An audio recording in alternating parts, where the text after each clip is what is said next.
What's up? Hello, everyone. Welcome back to Fantasy Filmball, the show where we turn movies into sports and sports into something we don't talk about here. My name is Matt. And my name is Dyl, and before we dive into our updated Best Picture predictions following the release of Christopher Nolan's The Odyssey, I do want to give a little bit of a channel plug and promo. Honestly, we probably don't do it enough. And as the algorithm says, when you actually ask people to drop a like, drop a comment, drop a subscription to stay up to date, it actually does work. We're so close to 3,000 Filmball subscribers out there. And I think it's just so cool, this little hobby Matt and I do, that you want to stay up to date with us on all of our awards prognostication around the clock. But if that's not enough for you, don't worry. We have festival coverage. Matt went to Cannes this year. He's probably going to New York Film Festival later this year.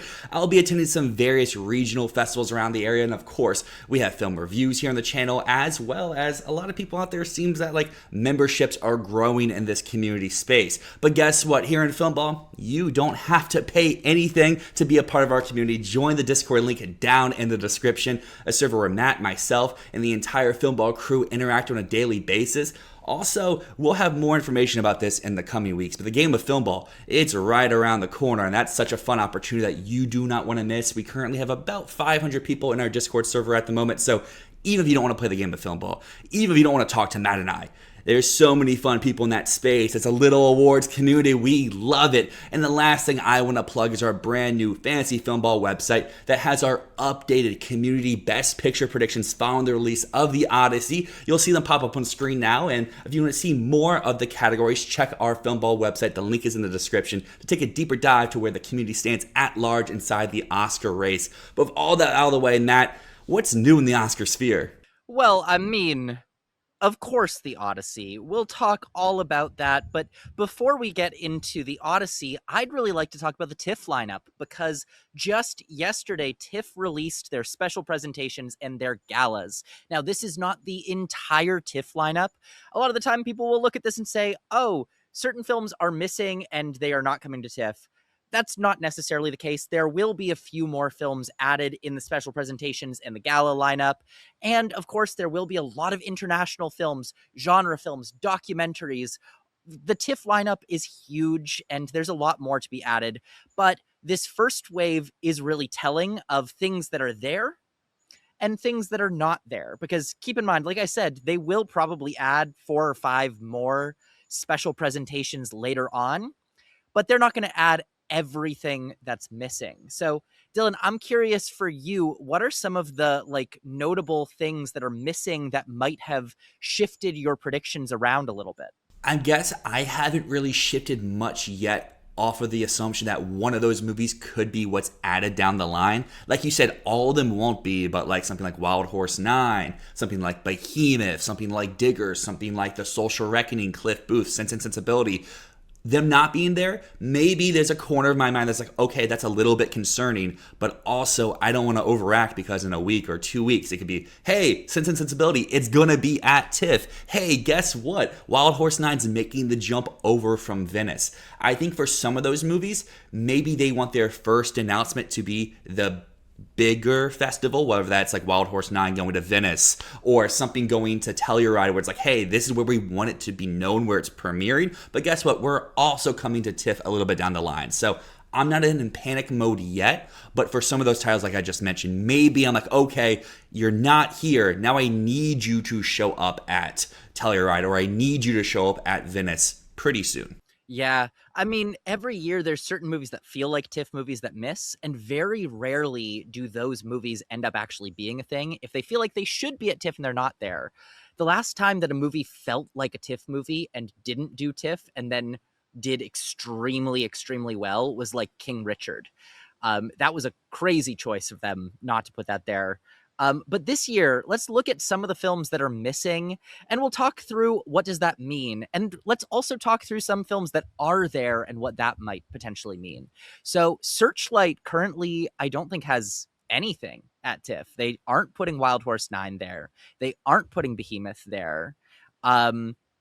So is it possible that they announce something later?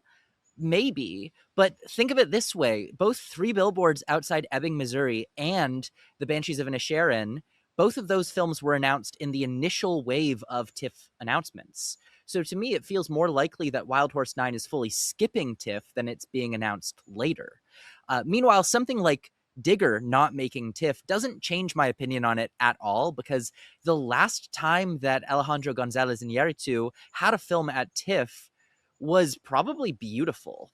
I actually don't even know if Beautiful went to TIFF, but he did not go for Birdman because he was rejected for Birdman.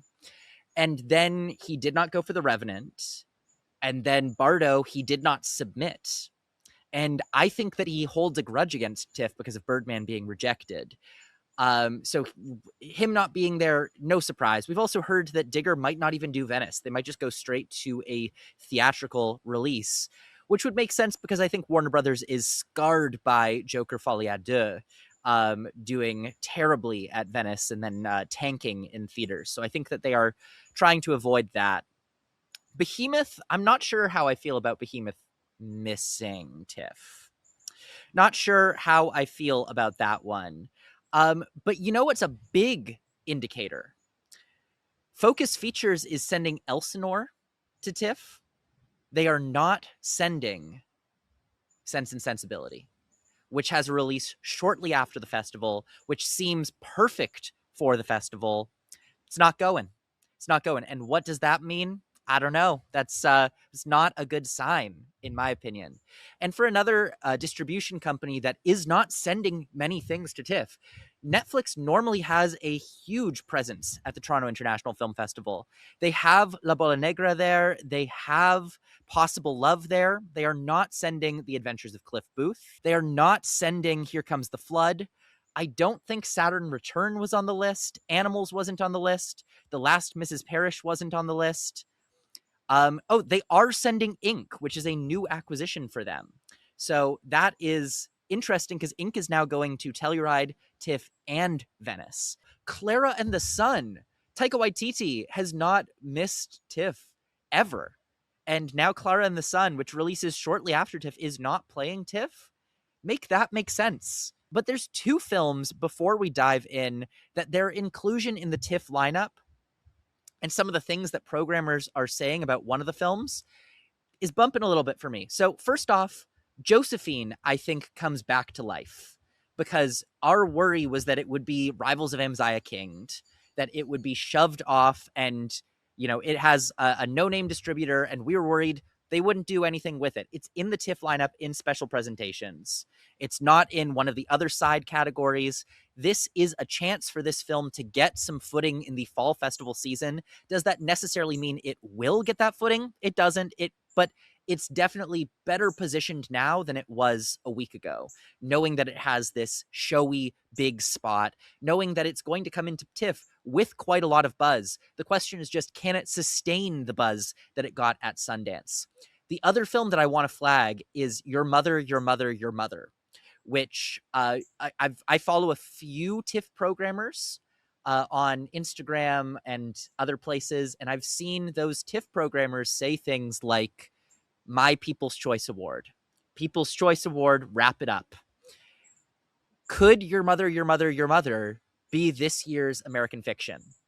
I don't know about that for sure, but I'm just going to put it out there that back that year, when American Fiction was announced in the TIFF lineup, I took notice of that film and I said, this feels like it could be a People's Choice contender, put it top 20 for Best Picture.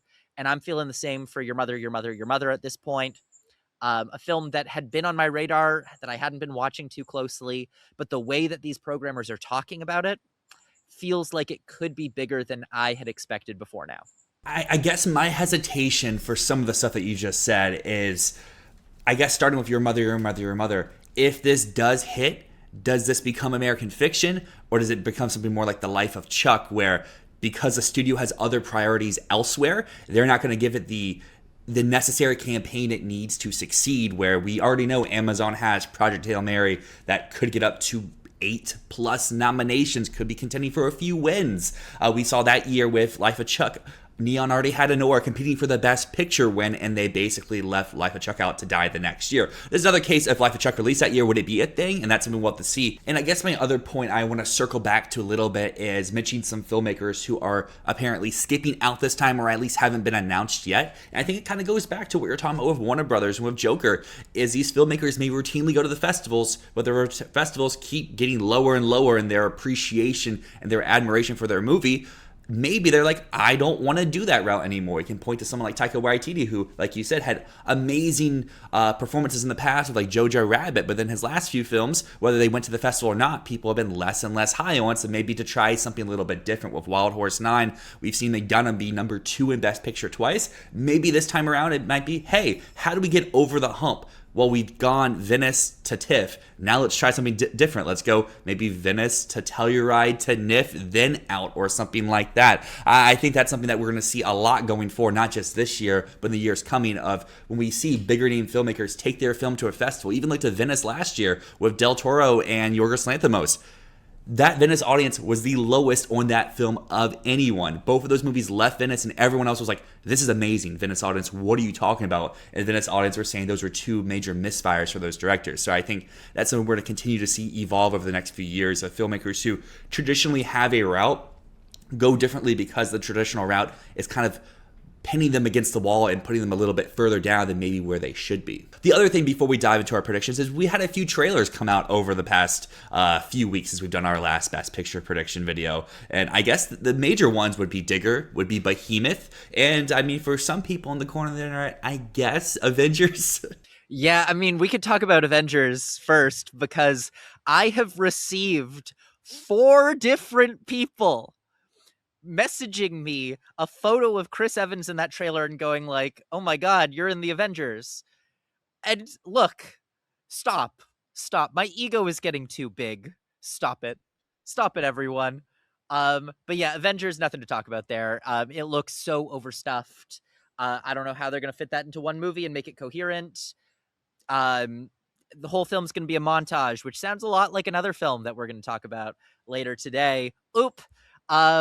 But let's talk Digger. I mean, what is your impression of that trailer?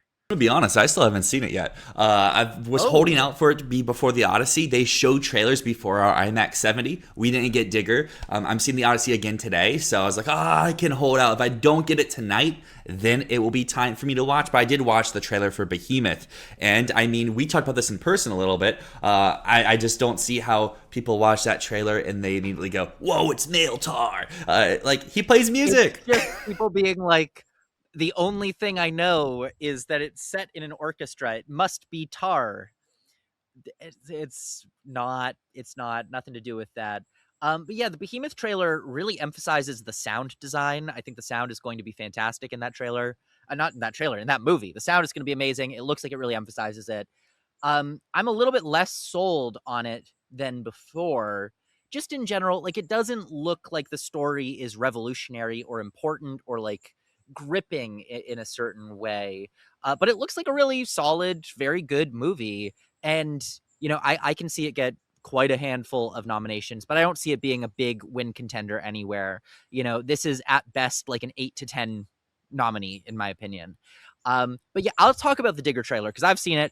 And to me, as someone who loves Alejandro Gonzalez Iñárritu, as someone who loves Don't Look Up, this reminded me of Don't Look Up in like not a very great way. It looked a little heavy-handed, a little bit much, and I don't like the desaturation of it. It reminds me a lot of a Roy Anderson film, like Songs from the Second Floor or A Pigeon Sat on a Branch Reflecting on Its Existence. But I think that those films use that aesthetic in a much more purposeful way. I'm not sold on this one yet.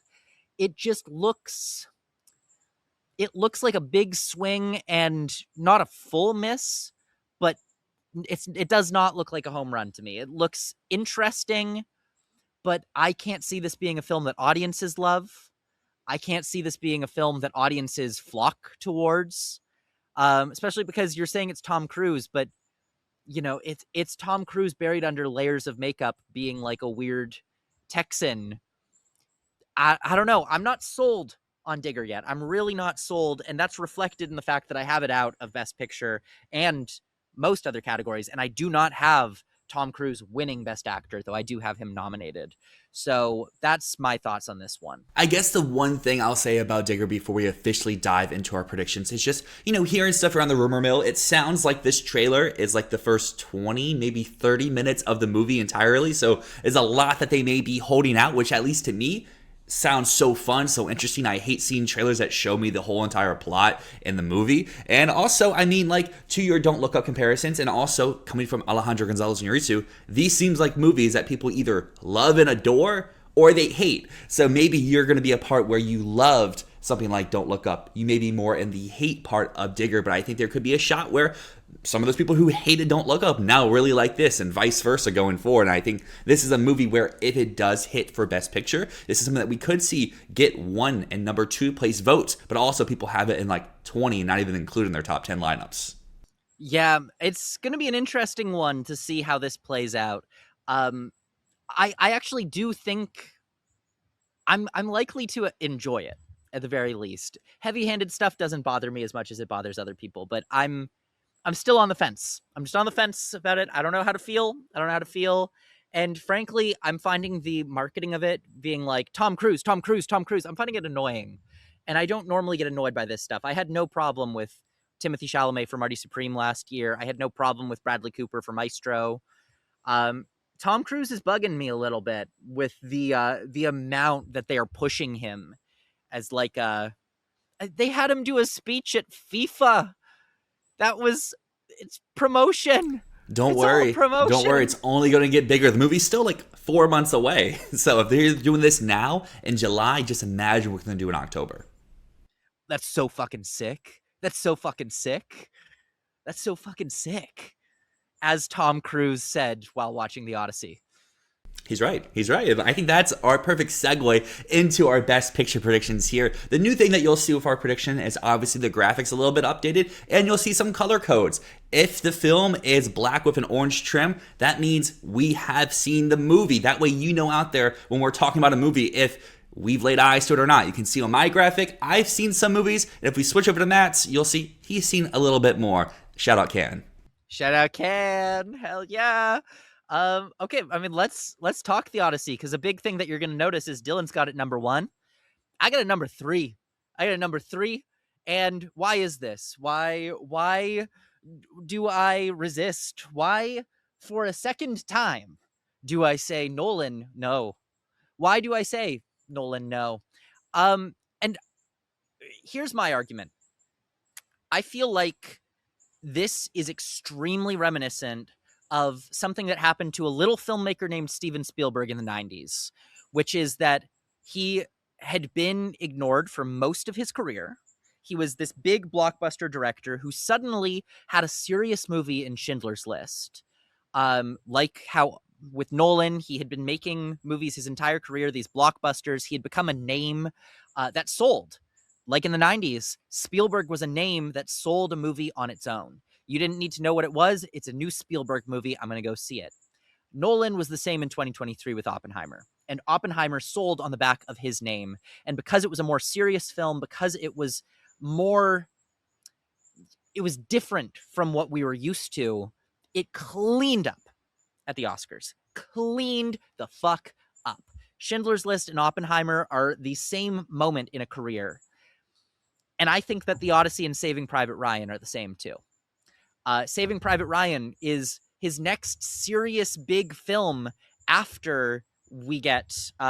Spielberg had more films in between those two, but this is his next really big, serious contender.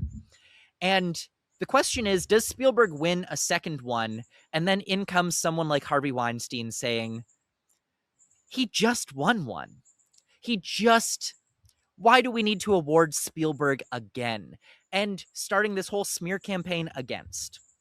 And ultimately, I think if that had been from a filmmaker with less of a high profile than Spielberg, it's possible that Saving Private Ryan would not have taken the blow that it did. But the fact of the matter is, you have someone who is a legendary filmmaker who the entire film is sold on their name. and they're coming in for a second win so shortly after their first dominating win. I think the same thing can be said for Nolan. He just won for Oppenheimer. The Odyssey is being sold on his name. It's inescapable. It's not like someone can look at it and be like, who made that one? No, it's Christopher Nolan. It's Christopher Nolan who made it. And the way I view it, I think by the end of the year, people are going to say the Odyssey is a fantastic achievement, but we just gave him his flowers. Let's give it to someone else this time. So I think that the Odyssey gets Saving Private Ryan. I think it is a second place contender all year long. I think it's possible it wins director. I do not see this winning Best Picture. All right, here's gonna be the fun thing. I am going to play up the bit a little bit here. People in our comments in our Discord, they say they love when we go back and forth a little bit. So there's all love here. There's no hate. Let's hit me with I'm it. definitely not biased. I definitely don't have Christopher Nolan right here, people. He's on my side. He's here with me. But to make my case for the Odyssey and for it to win Best Picture, we've seen this movie. We've seen the scores out there. We have experienced the one-of-a-kind spectacle out there. Pre-release. All these naysayers were saying the Odyssey's Best Picture's chances were not going to happen because it wasn't going to meet the level of Oppenheimer. From the critics, from the audiences, even the box office. And we only have 1 week of it, and all we need to see is it's on the same level, it's on par, if not even eclipsing Oppenheimer in some of those categories. Like the audience score, you can point to some places where it's a little bit low, but Review Bomb, it's right there, blah, blah, blah. Those are not the people who are voting for the Academy Awards. What I would say, and the Odyssey's favorite here, is it's a movie that I know that I've seen. I have my little buddy right here, my Trojan horse. We saw this movie together. I saw this movie with you, Matt. I know this movie has the text to adore. I know this movie has the acting prospects to get not just one, not just two, but maybe even 3 or 4 acting nominations, which I know we had the discussions before. Could he even get 1? Now I think the question is, can it get 4? And I know this film has the masterful direction and pointing to a movie just like last year, one battle after another. This film has the sense of pace to make you feel like you were always moving ahead, never diving into a slug or a slog, and a screenplay that is both timely, relevant, and it even packs an emotional punch. The only real negative I can see around the Odyssey to be a major Best Picture win lock is what you just mentioned right there. Nolan did just get showered with awards of his last movie. But we've seen this happen before. Look to One Flew Over the Cuckoo's Nest and Amadeus. 2 amazing generational back-to-back films that the Academy was like, yes, you can sweep 2 times in a row. And sure, Spielberg didn't end up pulling it off, but Saving Private Ryan still had an amazing night. And really the only thing that stopped it was the reports of the Weinstein fuckery. And if the Weinstein fuckery wasn't there, Spielberg probably would have got those 2. Alejandro Gonzalez Iñárritu, Birdman, The Revenant. It came so close. AGI still won director twice in a row. And I think that's kind of the worst case scenario here for the Odyssey is maybe picture doesn't come around, but Nolan still takes the best director crown because I think unlike Shakespeare in Love and unlike Spotlight, I don't think there's going to be campaign fuckery behind the scenes. Is Netflix really going to get in there and say, hey, don't vote for the big Nolan movie, vote for us, the streamers, the people who are trying to take the movies out of the theaters? I don't think that's going to work. And I just don't see there's going to be a film like Spotlight that is so timely with its social message and it overcomes the conversation. It becomes a film that you have to vote for even if it doesn't have the package to really support it. So like on paper, I think the Odyssey has everything that we need to see play out for its Best Picture win. It's the type of film if any other director made this, like what you say with Spielberg and Saving Private Ryan, we would say the race is over, it's sealed, it's signed, it's delivered. And the only roadblock for Nolan, in my opinion, is the fact that he just won. Is he going to win again? But I think we've seen in the past that there's times where it can happen, and usually when it doesn't happen, it's because there's some weird shit making it not happen, and I just don't see that weird stuff come to fruition this year. But I just want to tackle the Milos Forman thing because there was 9 years in between those 2 films, almost a decade, and Milos Forman was nowhere near the level of name of Steven Spielberg or Christopher Nolan. Both of those filmmakers are filmmakers who the entire movie is sold on them. Whereas Amadeus, One Flew Over the Cuckoo's Nest and Amadeus, those were like based on Pulitzer Prize winning plays, books. They had their own like consciousness. I mean, the Odyssey obviously does. The Odyssey is obviously its own thing, but The fact of the matter is, it's Christopher Nolan's The Odyssey. Christopher Nolan's The Odyssey, and that's how it's being sold. That's how it's being marketed. That is what the movie is. So I'm on the fence about that. And I don't know, man. I'm going to sound like a hater again. I'm going to sound like I hate this movie. I don't. I think it's a phenomenal film. Am I immensely disappointed with it? Yes, it is still a phenomenal movie. I think it's incredible in almost every way. And I am going to be so annoyed if this runs the table this year because, oh my God, I wish that this was what happened like 15 years ago for what Nolan was making, not what he's making now. Because for me, this is a lower point in his career. Even though I think he's still making great stuff, it's not my favorite stuff. But I still think it's really good. But like I was an annoying Scrooge about Oppenheimer, I will likely be the same about The Odyssey. Because my thing with The Odyssey is the reason why I'm keeping that number one after seeing it, even before seeing it, it's the same reasons. Is we know that most likely, and especially now that we've seen the trailer, Digger is going to be a weird movie. We've heard that Wild Horse 9 probably doesn't have the Best Picture winner sauce like that. Missing TIFF could be another clue for that. And then are they really going to give Best Picture to something like Project Hail Mary or Dune Part 3 when The Odyssey is staring them in the face? If they're going to go for the big tech giant, you have one right here.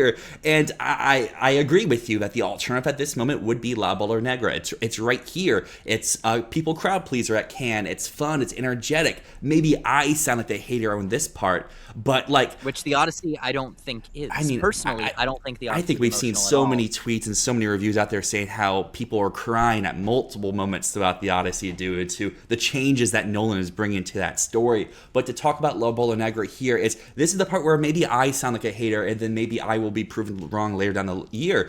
But the Academy at large, I just don't think it's going to go for an international movie without a specific caveat. And it's just like, one, this film is almost entirely in subtitles. It's lacking that pedigree behind the camera. In front of the camera, top to bottom, it's largely people we don't know outside two cameos that are maybe 10 minutes max in screen time. And I understand people really like this movie out of Cannes, but my question is, will the masses go hard for this and ride for this once it comes out to a larger scale, to the point that we see the Odyssey is doing right now? And I just don't see that at this moment, because I think, going back to something I was saying before with like the comparisons of Parasite, a film that we have seen pull this off. Parasite was, one, the biggest movie of the year at that point in terms of the conversation around in the Oscar race. Two, it made the box office both overseas and domestically. And pretty unanimously, people were saying this is the movie of the decade. And I think all three of those things helped to overcome that film of the subtitle hurdle that Bong even mentioned in his speech. And I just don't know if La Bola Negra has enough in its corner to overcome that when you have a film like The Odyssey that's already presented itself inside the race. So I'll make an argument for it. The Black Ball, La Bola Negra, is not that far behind where The Odyssey is in critic acclaim right now. There's only a 4-point difference in Metacritic, and that's without it coming out at this point. In terms of eyes, you are right. Parasite was a hit in the domestic box office, but you know where the La Bola Negra is going to get more eyes on it? Netflix. Everyone is going to watch this movie. It is going to be the talk of the town.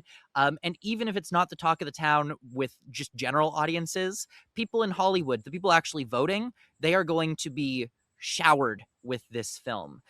It's also a film that has an important social message to it. This is a film about a century of queer rights in Europe. This is a film that is very much about the things that people went through 100 years ago in order to fight for the rights that now are enjoyed, the parts of people's identity that had to be hidden in order to live freely in the 2020s. So it's a film that I think has that social importance. It has the critical acclaim. It has the artfulness. No, people aren't going to be calling this one of the best films ever made. It's not going to get the Parasite level of acclaim, but how many Best Picture winners do? Parasite's the only one in the last 10 years that has landed on the like Sight and Sound ballots or whatever. Most movies that win Best Picture don't need that level of acclaim. And I understand your argument is that for a non-English language film to win, it needs to have that. But Roma came exceptionally close. exceptionally close. From Netflix, the year before Parasite, it came close. And it missed because of one thing and one thing only, in my opinion. And that's because that was a film that was not for the heart, it was for the head. And we've seen that battle happen over and over again. And remarkably, I think that this year, that duo is going to be flipped from what we expect it to be. I think that The Odyssey is the film for the head. I think that La Bola Negra is the film for the heart. And maybe some people are going to come and disagree with me on that. I think that you'll say The Odyssey is a film for the heart. Look, I'm not going to deny that some people feel that. I'm not going to deny that a lot of people feel that. But I think overall, when it comes down to it, it's going to be a battle between a big, tech-heavy, epic film that feels like the type of thing that was awarded 50 years ago, and an epic drama about queer rights that spans 100 years. A film with a social message that's also artfully made, that's going to make you cry. It's going to make you feel every single emotion under the sun. And to me, I think that the underdog wins here. I think the underdog that has a message, that has a reason to vote for it. Don't vote for Christopher Nolan. He just won. You know what you could vote for instead? The little film that could from Spain that has importance, the film that we need right now. So that's why I'm sticking with La Bola Negra the entire way along.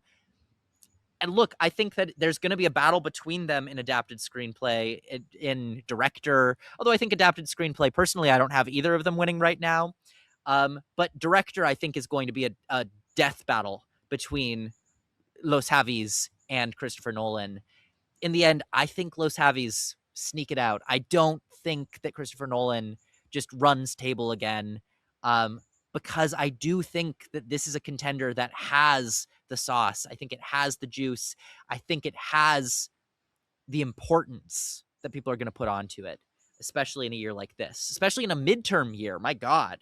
I like a lot of the points that you just said. I'm really excited to see this movie whenever that opportunity arises to me. My big hurdle is going back to your comparison of Roma. Roma is coming from Cuarón. Alfonso Cuarón, he's had time in the Academy spotlight. He's had time to be accepted and loved. This is Javi's first introduction, and the question will just be is the first time around enough to get over the hurdle like we saw with the Daniels with Everything Everywhere a few years ago? Bro, you're not making this argument, because it is actually the opposite. The first it hasn't time been around as of late, though. It was that for a period. As of late, that's only twice in the last 20 years. Twice in the last 20 years.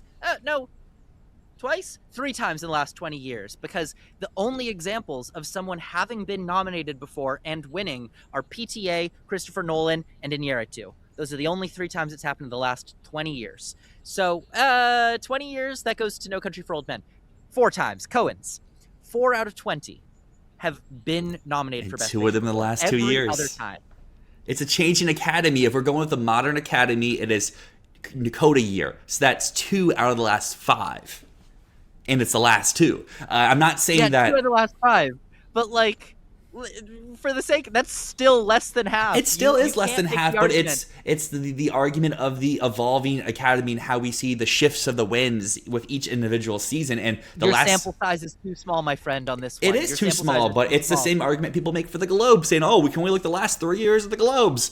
Why does that argument not apply to other award shows that have had major changes in their voting bodies over the last few years? You're picking so hard. You're saying, oh, how can they win if they've never been in the Academy spotlight That's not before? my main thing. And that is that Daniels. You're ignoring Sean Baker. You're ignoring Sean Hayter. You're ignoring Chloe Zhao. You're ignoring Bong Joon-ho. You're ignoring Peter Farrelly. You're ignoring Guillermo del Toro. I'm not ignoring them. I'm adding into the context of the roadblocks and the hurdles that this specific movie has to go through that those movies didn't have to go through. Have the Daniels been the conversation? No, but people know who Kwan, people know who Michelle Yeoh is, people know who Jamie Lee Curtis is. With Sean Baker, he's been in the conversation before, not a picture nomination, but he's been in the Academy conversation before.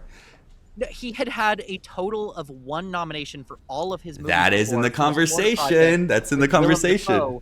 It was an acting nomination. That is not being in the I think it's conversation. being in the That is conversation nothing. because we talk so many times about how, oh, this filmmaker's next one can be something due to the fact that they got some sort of reception or similar acclaim from their previous installment. My main reservation with La Bola Negra is the fact that it is solely because it's from directors who this is their first time in the scene, but it's that in tandem with the subtitles in an academy that has yet to show they will get that top prize without being the decade-defining film. I know it's only one time in the last few years, but still, one time, and that's it. We've had other films that have had Emilia Perez came close. it did come close, but it didn't argument. finish. It didn't finish the campaign. Since with Val, you could say had the buzz at a time, it didn't finish the campaign. Roma was there. There's other examples too, and I just think that when you have all of these things adding up, and then you have a film that checks off every single box that you would want, besides the fact that the director won for his last movie, I just think that stats are meant to be broken. You can say the subtitle stats meant to be broken, the first time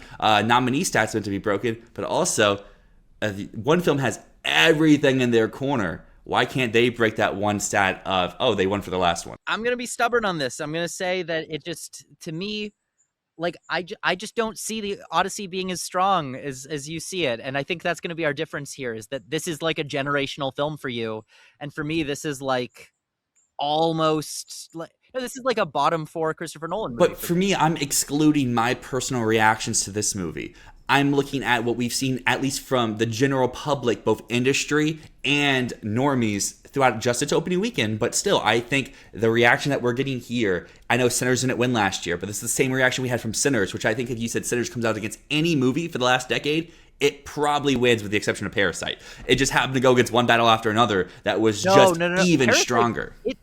Okay, that's crazy. Parasite was not that strong. Parasite barely won. But by the end of the day, Parasite was like Honora, where, oh, it's a fight, Honora, Conclave, Brutalist, Amelia, and by Oscar night, it's like, oh, it was just Honora. Honora won everything it needed to. Parasite won everything it needed to. But at the same time, Parasite, I won't go into this whole thing. Parasite lost PGA, lost DGA, lost every single Guild Award.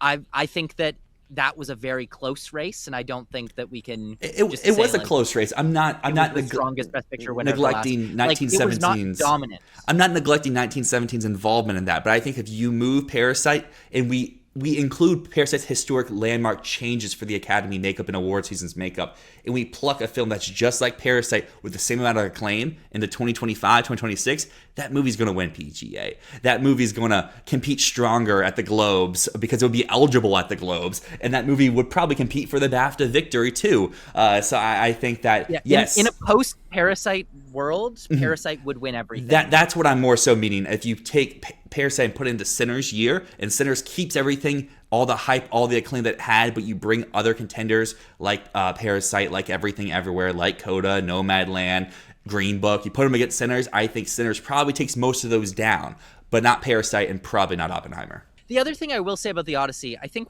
we're talking about it through a lens of like, this would win any year, but when's the last time an epic like this won? Last year. Because I think it was... No, that's a modern day epic. When's the last time like a big historical epic won? It's Gladiator. Yeah, but like, you that went historical. I think that you could sword movie. I think you could say One Battle's an epic. I think that looking at the terms of what makes an epic, Everything Everywhere would fit into that term. Obviously, it's not a swords and sandals epic, but the sense of the story that they're telling and the journeys that they go on, the places that they visit, feel very epic-y. Maybe I'm grasping at straws here because how many epics like this are being made? Gladiator 2. Anyways. Gladiator 2. Best Picture winner, Ridley Scott. This is something that we used to see a lot of. Like in the span of the 90s, we had Braveheart and Gladiator. Gladiator was 2000, but still, in that 10 years, and then it used to be stuff like Lawrence of Arabia, like this type of movie, this big historical action movie used to be really the Academy's taste for a winner, but it hasn't been as of late. But I think that I'm wrong in this comparison because I don't think that this movie gets made as much as it used to. I have moved. He's back. I've moved. I'm back. He went on a journey. I went on, you might call that an Odyssey. He went on an Odyssey. I guess my last point I want to make about the Odyssey, and then we're good to move on to any of the other contenders we want to talk, because there's a lot of changes on our graphics here, is the fact that, to my initial point, The naysayers before the release were saying this won't repeat Oppenheimer. And currently, it's either matching or one upping Oppenheimer. It's had an amazing domestic opening, worldwide opening. The cinema score is great. This thing is set to do nearly $500 million domestically. It's going to do over $1 billion worldwide. And I just think this is going to have, like I said before, it's got everything in its support besides the aspect of Nolan just won. And I think that is a major roadblock, but I think if anyone is going to overcome that hurdle, it would be Christopher Nolan adapting one of the most iconic, if not the most iconic story of all time, with support from the writers, the actors, the tech and craft branch, the directors, the producers, and it all comes to fruition in a picture victory. Look, maybe. I mean, I think you're right. If anyone could do it, it is Christopher Nolan. I've been a naysayer on this one, but not in terms of like, for me, it was undoubted that this would beat Oppenheimer's box office. Undoubtable. It would have been a really, really bad sign if it didn't, because Oppenheimer is a 3 hour long R-rated drama. Whereas this is a big action adventure movie, and it would be a crazy, crazy, crazy fucking world that we were living in if a movie about a World War II scientist in a lab building a bomb made more money than a movie about a bunch of soldiers going and fighting monsters. That would be insane to me. So never for a moment did I doubt that this movie would perform better in the box office. So, but I do doubt that it could perform better with Oscar voters because again, I don't think that this is the type of movie that we rush toward awarding now. I don't know. Well, I've talked enough about Odyssey. I've said some negatives about La Bola Negra. You said some positives. Is there anything else you'd like to mention for why that's currently your number one in Best Picture? No, I mean, I think I've said it all. It's a movie with a heart. It's a movie with importance behind it. It's a movie with everything, and I think that it just carries that buzz. And I think Netflix has the muscle to push it. I don't think that Netflix hasn't won because people are like, oh, we can't give an award to Netflix. They're Netflix. I think that they haven't won because they haven't had the movie, and they get close because they have the muscle, but they lose every time, not because people hate Netflix, but because their films appeal not to your heart. They're not films that feel good to vote for. Um, like, I mean, Power of the Dog, people were just like begging for another contender the entire year. Uh, um, the Irishman was never like a big thing. Mank was never a big thing. Trial of Chicago 7 never had the footing. Emilia Perez got crushed by controversy. Um, all of their movies have such a big asterisk. I mean, Roma came incredibly close, but it just was a film that people respected more than they loved. And I think that La Bola Negra is finally the film that Netflix has that can overcome those hurdles of we respect this film more than we love it, and it doesn't have controversy behind it either. And I don't think it will. And looking at your updated Best Picture predictions, the last time that we talked, Project Hail Mary was number one. It's moved down to your number two. So clearly you're still super confident in it. Still super confident. I still have it winning adapted screenplay. And I think that when it comes down to it at the end of the year, this is going to be one of the movies that people are still talking about, still hanging on to. And I think that the fact that it does, like, it's so just pure entertainment, it's so enjoyable. I don't know. I think with the adapted screenplay win that I have it for, maybe I should move this below the Odyssey. But right now, I think I'm doing that to be stubborn, to be a little bit of an asshole. Maybe it's a little rage baity. I don't know. I've seen some people say Fjord lately is like it was just an accident last year because it doesn't have acting prospects. But I disagree because last year coming out of it was just an accident. Even after it won the Palm, I was like, there's no way. And then it got so close to getting into Best Picture, which is something I never expected for it. But Fjord, after seeing it, I was like, yeah, maybe not a Best Picture thing. But when it won the Palm, I was like, I could see it. I could see it happen for Best Picture, which I never felt for Accident. I have Fjord top 5 because I think it's strong in screenplay. I think it's strong in casting. I think it's possible with the weakness, especially of the Best Actress category, that Renata could get in, even though I was a naysayer before. But it seems like people are just dropping like flies in that category. Um, I mean, this has director chances, this has cinematography chances, this has chances in a lot of categories across the board. And regardless, even if it's a low nomination movie, I think that it's a very strong movie in all the categories that it will get nominations in. So to me, Fjord is just, that feels safe at my number 5 spot. I'd be very surprised if Neon doesn't put their whole muscle behind this. And then I want to talk about two movies I've mentioned, I guess, a little bit before earlier, but I don't really know what to do with them in my Best Picture rankings.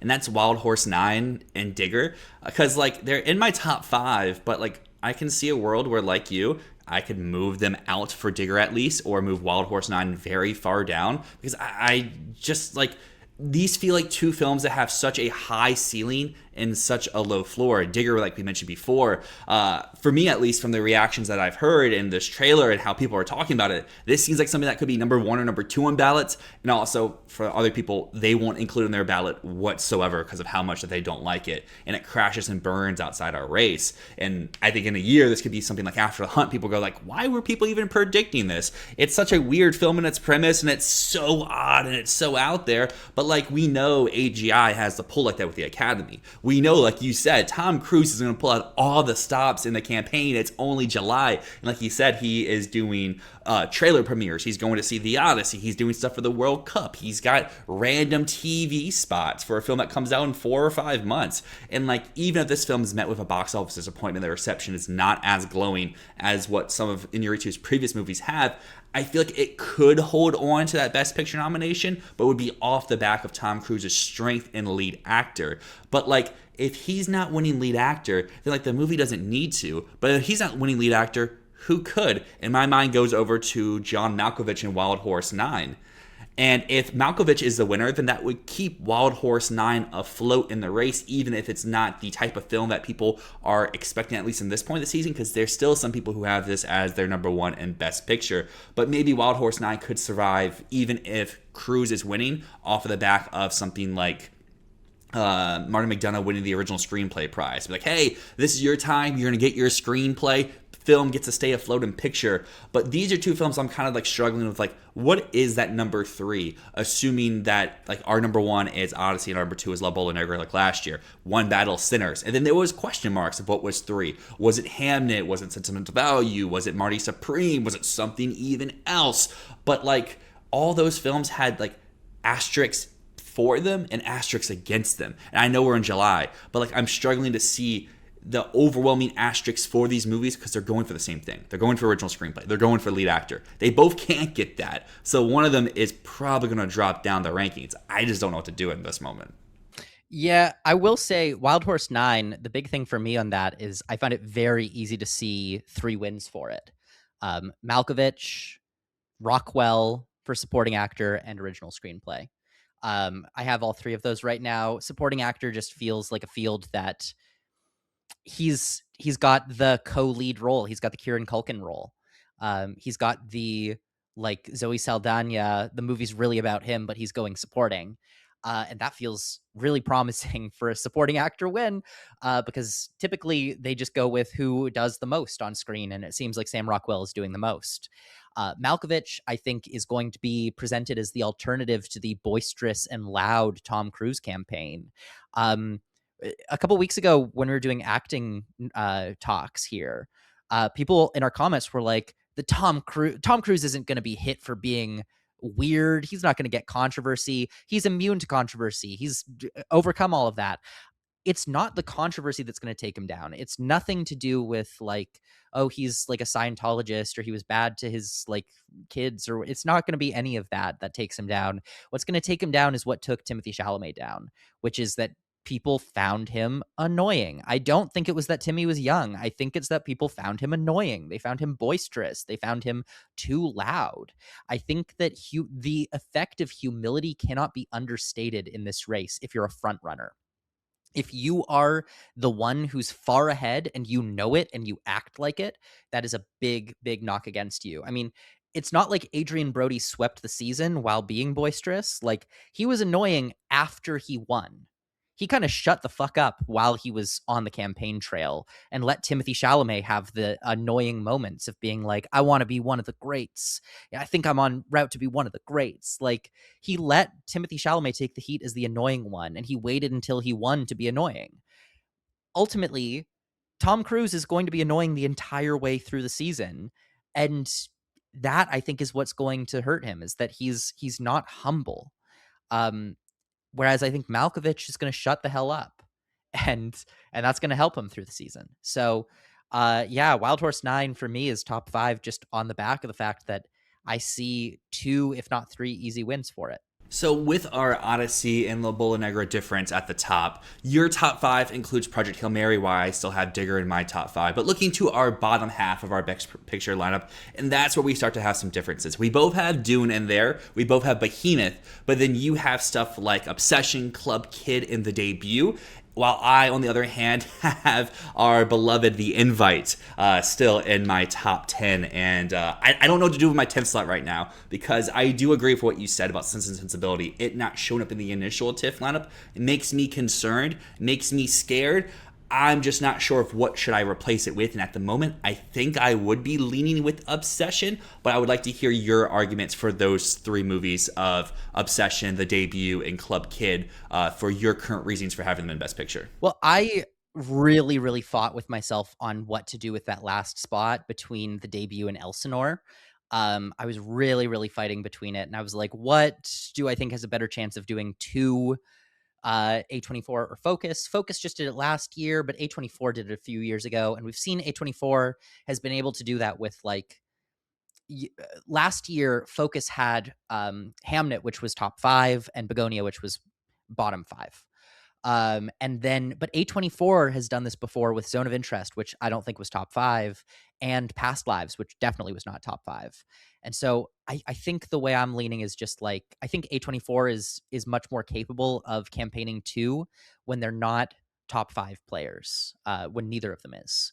And I think that the fact that Club Kid and the debut are both hitting Telluride and TIFF feels like I'm seeing a lot of hope behind both of them.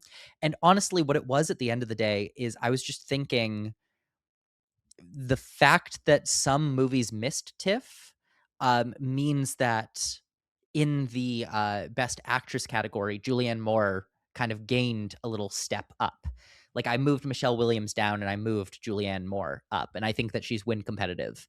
And if Julianne Moore is win competitive and the film is strong and it's hitting all the stops that it needs to, then maybe, just maybe, this could get in, especially on the back of A Real Pain just coming out and missing. You know, this is maybe a makeup for Jesse Eisenberg. I'm not strong on the debut. I'm just slightly stronger on it than Elsinore, which I think at this moment is mostly an acting player. I don't know how I feel about it beyond the acting categories. So yeah, that's a little bit how I feel. Club Kid, I still just ride with the fact, I know that you say that you think only one of the Gen Z titles can get in. I think Club Kid is going to have appeal beyond that. We know Obsession has appeal beyond Gen Z. Like, Christopher Nolan he's promoting his own movie and he's talking about Obsession. Like, it's almost like he's obsessed with that movie. Just keeps talking about it. This is a movie that, like, we've seen the numbers, we've seen the box office, we've seen it's not going away. People love this movie. They're going to be talking about it at the end of the year, and it has the industry respect. It has the industry love. So I don't see why you wouldn't have Obsession in there. Just, you know, I can see why you might be hesitant towards Club Kid, but I feel like right now A24 is setting it up to do everything it needs to do. So we'll see about that. But yeah, just a big question for me. Can A24 get 2, or can Focus get 2, and which one is going to be the one to do it? Well, you talk about A24, and there's another A24 movie I currently have in my Best Picture lineup. And it's one I kind of want to gloat a little bit about, and that is Olivia Wilde's The Invite, because this film is doing everything I told you this film needs to do every time we talk. 45 days ago, this movie wasn't even the top 30 on Awards Expert. And, like, I know sometimes I Olivia have. Wilde is number 6 in director right now, and that's insane. I can see it, but like No, insane. I And know. I should just say, because now that's going to sound like I'm against her.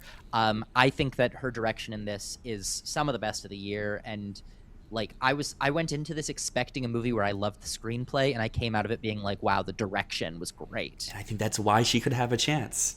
And we see year after year A24's top dog, they get in that director convo. And I think this year could be different because, like you said, they have multiple players. So maybe they're not going to strong arm that top one into the race. But even so, like you just mentioned, people come out of this movie and they're saying, whoa, I'm blown away by her direction. I didn't think that she could do something like that. And clearly, the acclaim is there in its corner. Yeah, the acclaim's there. Like I just the acclaim is there, but I don't think it's the type of acclaim that sustains you from summer all the way to the end of the year. It's big sick acclaim. It's the type of acclaim that sustains you to get 1 or 2 nominations. I currently have it for Edward Norton, and I currently have it for adapted screenplay. So, I think it's acclaim that can get you that. I don't think it's acclaim that gets you into Best Picture with like 3 acting nominations, and I just don't see it. Yeah, I guess I will make my little case for the invite in Best Picture because, like I said on our previous times of talking, the invite, wherever it goes, it seems to be the talk of the town. People love this movie. The scores just continue to go up and up. Whether that's from Sundance. We saw it go to the San Francisco Film Festival, rapturous applause. We saw it go to Chicago Film Festival, and boom, some critics there were saying, hey, this is the best thing I've seen all year. That's including stuff like Project Hail Mary. And now we've seen the film go through limited release. It put amazing per theater averages. You look at the critical and audio reception, these numbers continue to spike and go up. And now that the film is in this wide release, we see the numbers again. It's doing great box office. It's been number 6 at least 2, if not all 3 of the past 3 weeks at the box office while it's been in wide release. The critic and audience scores continue to rise, and the people are saying, hey, acting, screenplay, picture should be in the awards conversation. Like you said, director is right there as well. And I think the one holdup with the invite is the fact that it is releasing during the summer, coming from A24, a studio in which you could say it has 3+ awards season contenders on their hands now, with Misty Green possibly being something at Toronto. And they're all kind of fighting for the same packages. They're fighting for an actor or 2 and screenplay. And I think, just like we talked about in other comparisons of like Digger and Wild Horse 9, one of these will come to fruition. It's just which one of these will. We've seen the past with Eisenberg's last movie, Real Pain. Even if it sweeps in above the line category of Kieran Culkin and wins multiple major precursors for screenplay, beating Honora at those places, it still missed Best Picture. And then we have Club Kid with, like you said, people loved and adored this movie out of Cannes. And now the question really comes to is how will it play at further festivals? And now we see that it is going to TIFF, it's going to Telluride. It has that chance to continue to grow its, what's the word I'm looking for? Its package. But like, I would say, unlike Club Kid, but in the favor of the invite, as I continue to ramble here, Club Kid are going to be people that you're seeing or experiencing for the first time on screen. And with the invite, these are faces that you know, faces that you recognize. And for the case of Olivia Wilde, doing things that you would never expect her to do, whether that's in front or behind the scenes. And I think that if A24 continues the acclaim and the buzz that we see for it right now, you can see adapted screenplay happen pretty easily, even without picture. You can see her get into lead actors, especially off the backs of something like Behemoth or I Want Your Sex. She's having such an amazing year this year where people are saying, hey, look at all these great performances. Maybe that comes to fruition through her performance in the invite in a lead actress category that's already pretty weak. You mentioned Edward Norton, but also we have someone like Penelope Cruz, who has 2 performances this year. La Bola Negra, where, like you said, she's amazing in that, but she may not have the screen time. Well, the invite, a lot of people point to her as the standout in the show, where she does have the screen time. This year, she could be double nominated, but maybe there's a world where her one nomination would be off the back of the invite. That would be insane to me because, like, I'm not even gonna humor that. That's insane. I don't think it's that insane. I understand Netflix is great, but like if she's in, from what you and other people have said, of one scene at max of 6 minutes, and her scene is not the standout scene of the movie, maybe there's room for her to get in for a film that's going to be in the conversation as well, where she has a lot more to do, and people are saying she is one of the best parts of that movie too. Like, if she's competing against herself and one of those movies is top 2 to win Best Picture at minimum, and she's the standout actor in that movie in an ensemble that is fantastic, but really doesn't have a lot of opportunities to award people. She gets in for the black ball, and I don't know. I can see Olivia Wilde happen in Best Actress, especially because, like I said, that category is not really crowded yet. There's possibility for that. And Edward Norton really slots in easily to supporting actor because his film seems to be climbing while others seem to just be dropping and dropping and dropping. He's got a lot of bonuses for him, and the campaign around him has begun already with people talking about and pointing out the fact that he improvised significant portions of the script. Um, like the entire monologue being improvised by him, I think is a great way to campaign him as an acting contender. So, yeah, I mean, I think the invite is possible. It's in my top 20 now, but man, I'm not sold on it being bigger than the debut in Club Kid, especially because I've seen Club Kid. I've heard the way people talk about Club Kid. It's on another level from the invite, in my opinion. But maybe that's biased. Maybe that's festival fever. Maybe that's just like we were all in one space at the same time, all seeing the same movie. I don't know. I think I don't see the invite being enduring to the end of the year. I see it as the Big Sick, which was similarly huge, similarly talk of the town, and it ended up getting one nomination at the end of the day. But it was the movie that everyone was talking about in the summer, and it just didn't have the legs. But we'll see.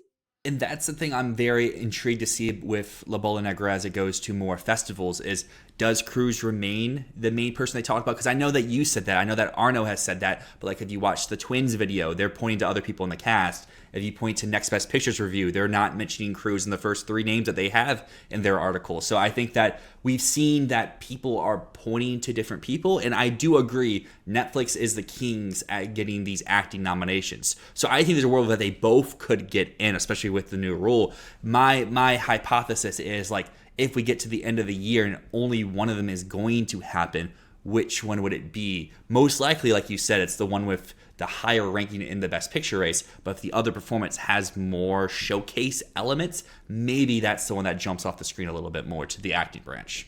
Maybe we'll have to see, but I don't know.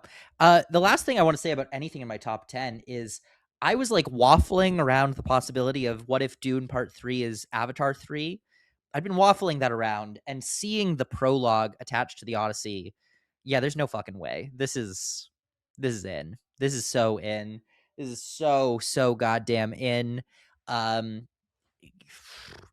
that honestly, the best part of seeing the Odyssey for me, and I still really loved the Odyssey, even though I was disappointed. The best part of seeing the Odyssey for me was seeing the trailer, not the trailer, the prologue of Dune Part 3. That was phenomenal. Is this a safe space? Sure. What are you gonna say? I found the prologue so underwhelming. No.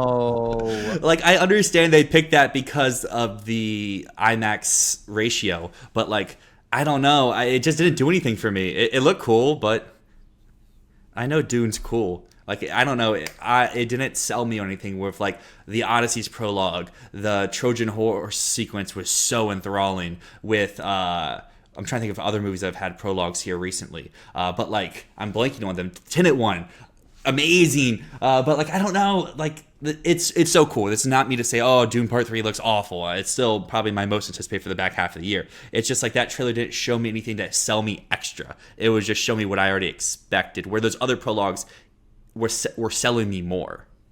Yeah, you just love Greg Fraser, and you're sad he's gone. I didn't get any Timmy in the prologue. That's what I needed. Yeah, there's no Timmy. No Timmy. Just Javier Bardem. And yeah. No, I mean, I'll admit I didn't love the prologue as much when it just was like the guns happening, but I think the thing that got me was just like the scope of seeing the spaceships descend on this planet, and the way that it presented that was just mind-blowing in my opinion. So, I don't know. The way I see it, I don't see a way that this misses. I really don't. I think it's going to be so huge. Yeah, I agree. I don't think there's a world. I shouldn't say that. I struggle to see the world where Dune Part 3 misses out, largely because it's Warner. They are a little bit smart when it comes to this game for the most part. They're releasing this in December. We saw firsthand Avatar started to roll out at the beginning of the month, but the buzz wasn't there as much, and the buzz came more once the film released. But like leading up, I don't feel like 20th Century Disney, whoever was in charge there, did enough for it. I think Warner's already showing now, whether it's having trailer events, Q&As with Denis and the cast, this prologue, they're putting more effort in now than Avatar even did a month. The closing film at TIFF is a documentary about Denis Villeneuve. And there you go. They're already putting the groundwork in to make sure Dune's taken more serious. Where I think last year, even if we saw Avatar, you and I did 3 weeks before it came out, they weren't doing much for it until the movie actually came out. Yeah, there wasn't a lot of promotion. But they're already promoting the hell out of Dune. I don't know. We'll see. We will see. But I find it really hard to see a world where it doesn't perform on par or better than Dune Part 2. So now going into our outside looking in, I think you made a great point earlier that I didn't really have a chance to jump back to, but with Elsinore, I really do see this being at best Blue Moon or Naiad, where like the actor comes along, maybe makeup is a thing from what we've heard about the movie. I don't buy this at all for Best Picture anywhere. Maybe Globe, but it will be Drama at Globe, and Drama Globes this year looks insanely stacked. So like I just see this being Andrew Scott, and I don't even have him in my 5 at the moment. He's my first out. Him and Jafar Jackson are both on the outside looking in, but like I don't know who to remove. We have Cruz, we have Malkovich, we have Damon, we have Gosling, we have Pascal. I have all 5 of those movies in Best Picture. I don't have Elsinore. I know last year Plemons was the odd one out from a picture nominee, but I also don't think any of those names, maybe Pascal, would be on par with Plemons. Yeah, Pascal would be the one, in my opinion. I feel like Pascal, I don't know if Pascal has like shown himself as Oscar worthy in anything yet. I'm sure he's going to be great in Behemoth, but I don't think that he has the same level of like industry goodwill, I guess. One that I'll mention, since we're talking a little bit outside looking in, all of a sudden I'm now to see it playing TIFF and everything, it's hitting the stops. I am a little bit like, Neon is putting that there, and they're skipping some of their other films from TIFF. But that said, all of a sudden not going to Telluride maybe makes me a little bit hesitant on it. Maybe. I don't know. I think that there's still a world where this could be their number one over Fjord, but I think it would take like a significant seismic shift in what's going on at the moment, because Fjord is hitting all of the festival stops instead of just a couple. Instead of just TIFF and New York, presumably. But yeah, I don't really have a ton more to talk about because there hasn't been a ton of shifts around. Like I'm looking at Ink with interest. I'm not sold on it yet. But yeah, man. I think I talked about a lot of my outside looking in films at the beginning of the episode. Your Mother, Your Mother, Your Mother, Josephine, Possible Love. Like all of those films are things that I'm just considering, but I'm not really sold on yet. And I agree with you. A lot of my outside looking in stuff that I've mentioned in previous episodes. Michael, you can make fun of me, but I'm not going to move until the end of the year. I moved off of F1 and look how that turned out. But like you mentioned, stuff like Social Reckoning, Sense and Sensibility are things that we need to see perform before I really would want to bring them back in. I think we will have a film of it, Social Reckoning or something else, that is going to be the film that no one wants to happen, that just shows up throughout. It doesn't mean it gets the Best Picture nomination, but it cements itself as like a top 13 type player. And maybe that turns in the digger, but at this moment, looking at the peripheral, Social Reckoning feels like it has what it needs, but it's also just going to be looked at as like, but it's not as good as Social Network. So like, we'll give it what it needs, maybe screenplay, maybe strong, but like, we're not going to put it into the 10 at the end of the day. Absolutely. But yeah, I don't think I have anything else. I think I've rambled quite a lot. I did too. On quite a lot of Hopefully things. People enjoy that out there. And if you made this far in the video, we're at a record time of 1:16. Who knows how long we're actually at inside the video, but we appreciate it. A comment, let us know. Not to be salty, but we have people on our Discord who message all the time asking about our picks. Comment on the video, that helps us. YouTube, it'll boost us up a little bit. Don't you want to see us be boosted a little bit? It's fun. Anyways, thank you so much for watching. As always, my name's Matt. My name's Dyl, and this has been Fantasy Filmball.